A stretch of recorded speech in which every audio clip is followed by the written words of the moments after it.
Okay. So I'm gonna have to graph this thing. I have no idea what it looks like. Actually, I do, because I remember when we graphed it on our calculators, we got some kind of parabola, didn't we? When we graphed it on our calculators. Hopefully you wrote that down. I did not, but I think we got a parabola opening sideways. So let's see. Here are my t values. And here they are, just the integer ones there. And I'm gonna plug in, I'm gonna find my x and my y. So -3 squared minus 2 would be 7. And 2, keep an eye on my arithmetic, don't let me do something crazy. I'm doing my x values first.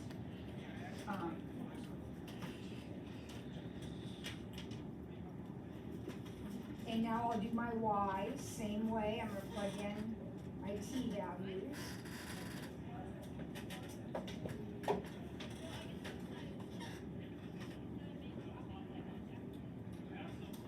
And these right here then are ordered pairs. Those are my x's and my y's that are determined by my t values. So I'll plot this.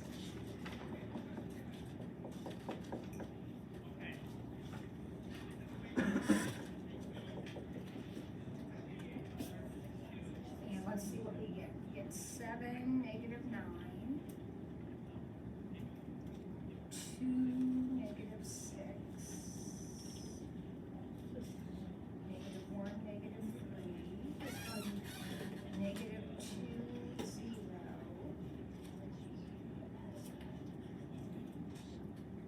Oh wait, that's -1, -3. And positive 3. Oh,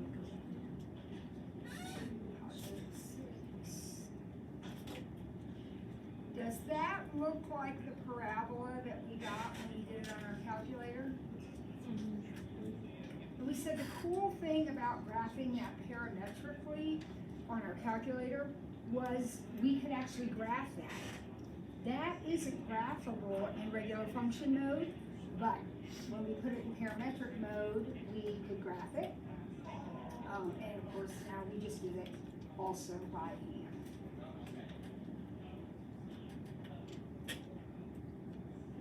Okay? Easy enough. Moral of the story, if you're graphing something, you don't know what else to do, you gotta do it by hand. Go ahead and set up the T-chart, old-fashioned way, just like you always have. Here I got 3 columns because I essentially have 3 variables. All right, the next set of problems, I'm not graphing them. I could, but I don't have to, so I'm not going to. I'm going to find the Cartesian or rectangular equations for these parametric equations. So this is a set of parametric equations. X equals y equals. And I am going to translate that into a Cartesian or rectangular equation. We actually did this at the beginning, back in chapter 1 or something. Anybody remember how we did this? So we got t by itself, and you can get them both equal to t, and then set them equal to each other, or you can solve one of them for t and substitute it in. So whatever, works best for you, it doesn't matter. So let's see, I think I'll get t by itself down here. See if I move the t over and subtract the y. Is that right? Double check that. I think that's right. Yeah. So I'm just going to substitute. So I'm just going to take this guy right here and substitute it in right here. So x equals 1 minus 2 times 2 minus y. So 1 minus 4 plus 2y. Making it look a little bit more like an equation I'm familiar with. I'll add that 2y over here. What is that? What did you get to subtract the 2y? It is minus 2y. Thank you. What is that the equation of? That's a line. This is a line. So these were parametric equations for a line.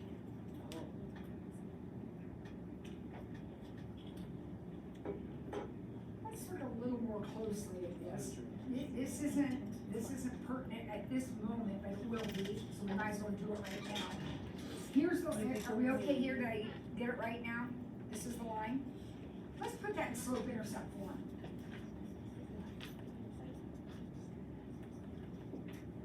1/2 x plus 3/2. Is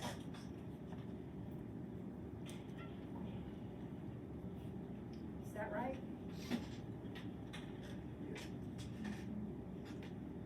What is the slope of this line then? You should look back at your original parametric equations. This top equation says that your x-coordinates start at 1 and then change by multiples of -2. So you subtract 2, and then you subtract 4, and then you subtract 6, and so on. Your y-coordinates start at 2 and change by factors of -1. Well, wait a minute, if x is changing by -2s and y is changing by -1s, doesn't that correspond to a slope of 1/2?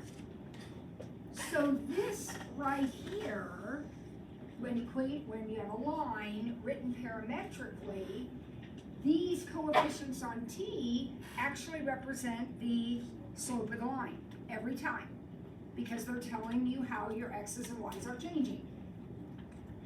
I wonder what these two numbers are. Well, that's an x value and that's a y value. What if I put 1 in for my x value? What does my y work out to be? If I put 1 into my slope-intercept form here, if I put in 1, 2. oh my gosh. So these right here represent a point on the line. So think about when you write equations of lines, what information do you have to have? You have to have a slope and you have to have a point. This gives you that. Your parametric equations give you that. The t coefficients give you the slope. Always remember y over x, slope. And the other part of the equation, the number part, gives you a point on the line. Not any special point, but a point on the line. Cool. Okay. All right. So anyway, here's either here or here is the answer to the question. Cartesian means x's and y's. Rectangular means x's and y's, because in an xy system, it's all rectangles, over, up, over, up, over, up, okay? So those two words mean x's and y's. All right, so B, same thing. We're gonna change this one into our Cartesian equation. So we're gonna end up with an equation like this. Oh, a little different than this, but along those lines. So here we go. What do you wanna do?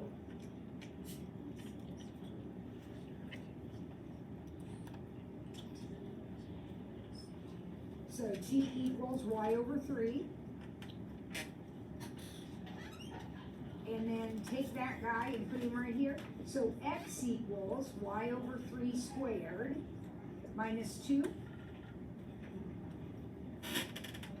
So x equals, we just cleaned that up a little bit, x equals y squared over 9 minus 2, or 1/9 y squared minus 2. Now these are all the same thing. I'm just messing with it a little bit. So hopefully it looks a little more familiar to you. What shape is that? It's a squared. So it's a parabola, right? But since it's a y squared, it's a parabola opening sideways. So this system of parametric equations gave us a parabola opening sideways. All right, what about C? Ooh, C looks a little trickier. We did not do this back in chapter 1. Any idea on how we might change this to a rectangular equation? So somehow we gotta combine these into a rectangular equation, get rid of the t's in other words.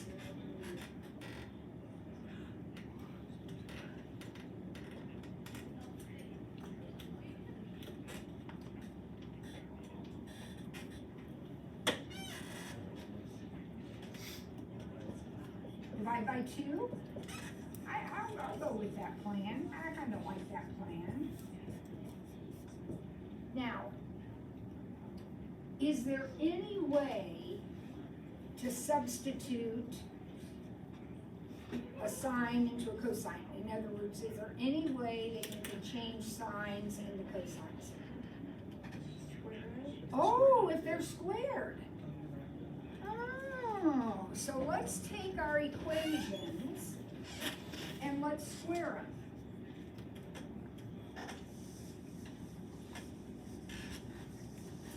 Now, actually, it's going to work out a little easier than you think. You're going to have x squared over 4 equals cosine squared. And then you're going to have y squared over 4 equals sine squared.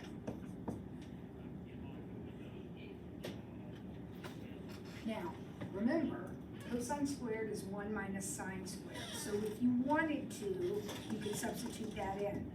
But it's easier, I think, if we just add these together. Add them together. So we have x squared over 4 plus y squared over 4. Add these together. Equals what? What happens when you add these together? Whoa. Parameter, trig, it's all gone. And we're left with the equation x squared plus y squared equals 4. If I multiply my denominators out. What's that? It's not a parabola. That's a circle centered at the origin with a radius of 2. Oh my golly. So, if this had been a 3, if that had been a 3, would that be exactly the same like process? Only it would be x squared plus y squared equals 9, which is a circle whose radius is 3. Okay, well let's look at the next problem. Because the next problem is the same basic thing, but what's different? The numbers out here are not the same. Now, how is that going to change things? Well, x over 2 equals cosine, and y over 5 equals sine. So I'll start, just like we did last time, by dividing out that coefficient. Now I'll square everything. So I have x squared over 4 equals cosine squared, and y squared over 5 equals sine squared. Now, can I still add them? Yep. Am I still going to get 1? Yep. But over here now, I'm going to have x squared over 4 plus y squared, oops, that's a 25, y squared over 25.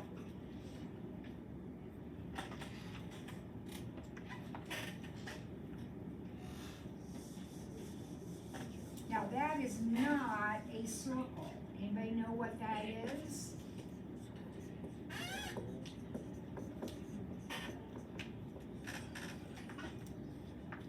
Well, if you think about it, square.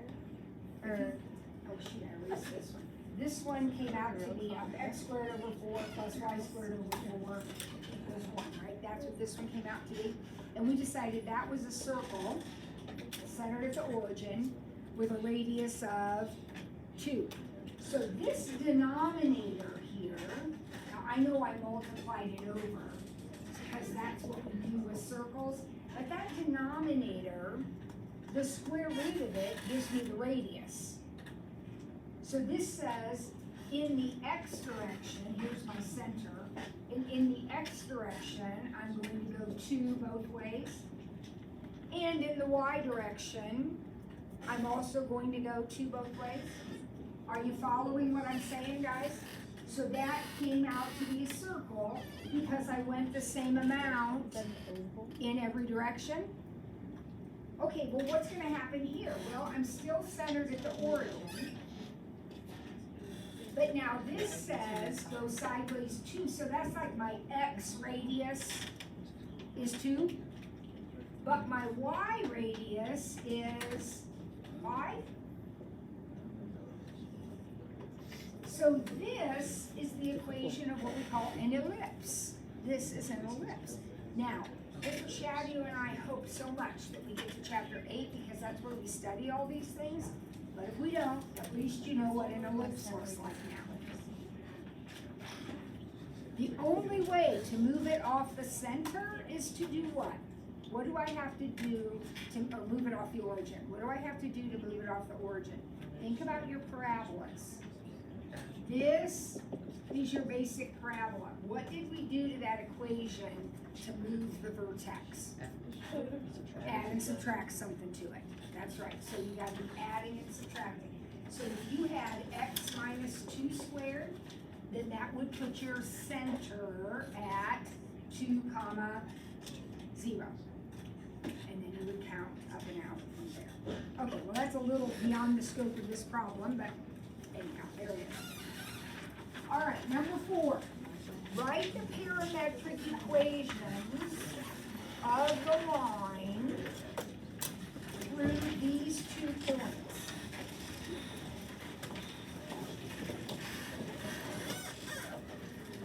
So we're going to write the, oh crap. Well, no, we're not. I think we're done. Shooty. All right. Well, we'll pick up here next time. But we have already laid the foundation, folks.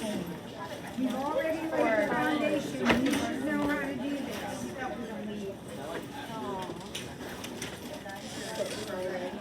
Start here tomorrow. Anyone here in the Euchre 10 minutes? They've been for practice.